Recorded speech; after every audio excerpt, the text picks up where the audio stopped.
this position where the sword is mostly horizontal above your head. It's called Jodan. Try not to bring the sword all the way back so you are smacking yourself in the butt. The tip of a Japanese sword is very sharp. One exit is enough. So up, and then you're going to step. And Japanese is kind of a vague language sometimes. I'm as specific as possible. If I say step, that means your lead foot changes. I have my left foot in front. I have my right foot in front. I have my left foot. That's a step. What? If I say shuffle, same foot stays in front. Shuffle forwards, shuffle backwards. And if you're into Japanese, suri, sashi. This is late in the convention. I'm assuming we're all transitioning back to English. Step, shuffle. We're going to step. Sword comes up, reach out, we're going to cut right down the middle, and you are going to cut an imaginary gigantic marshmallow man or a green alien. Whatever is in your mind, you're going to cut them in half. Keep your head up. If you look at the floor, you're going to hit the floor. It's like driver's ed when your teacher tells you don't stare at oncoming traffic because you'll drift towards them. This is a good lesson. Keep your head up. Reach out, and you're going to cut all the way down. Okay, if you do Aikido, modern Aikido, if you do Aikiken, their shomanutes, their straight cut, stops halfway because that's the position their hands move through. You do not want to get into the zombie apocalypse and go, wah, and cut and stop right above the pelvic girdle because your sword's going to get stuck there.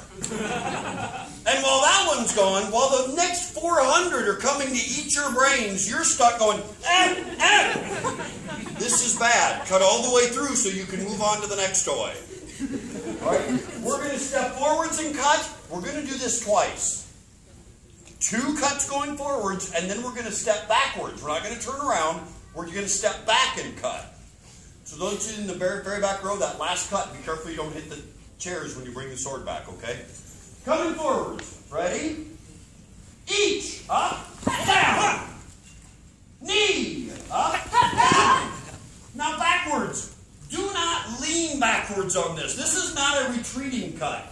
If you step back and go, leaning back, you are doing the sword equivalent of this. No, quit it.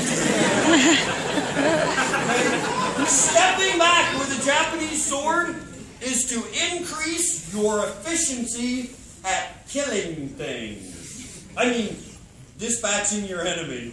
An actual katana has a metal cap on the handle, fuchi and kashira at the bottom. That's for close quarters combat. We're right here, and I'm going to go BAM! Because that's really cool.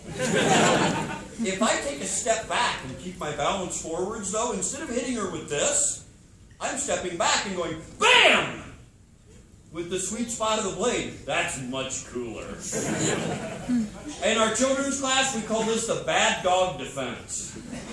Because you picture the dog coming at you, and you step back and go, no! And that's positive reinforcement. All right, we're stepping backwards. Ready? San! Once more. She! Nice! All right, we're going to come forward to you, but we're going to add yelling to this because it's a lot more fun. Samurai warriors would shout. It was called a kiai. There were 3 different styles of kiai.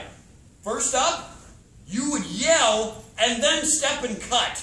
The idea behind this fierce war cry was to stun or scare your opponent so they freeze. Ah! We don't do that one at anime cons because it frequently leads to kids going, ah, and throwing their stick in the air and running away. And every once in a while, someone has an accident. Okay, the second type of kiai is a war shout that comes out after you've cut down your opponent to cleanse your psyche so you leave all the violence behind. So you step forwards, cut, and then go, ah! Discount, double check. Really? That one goes over better in Wisconsin. We don't do that one because it seems like gloating. And really there's no reason.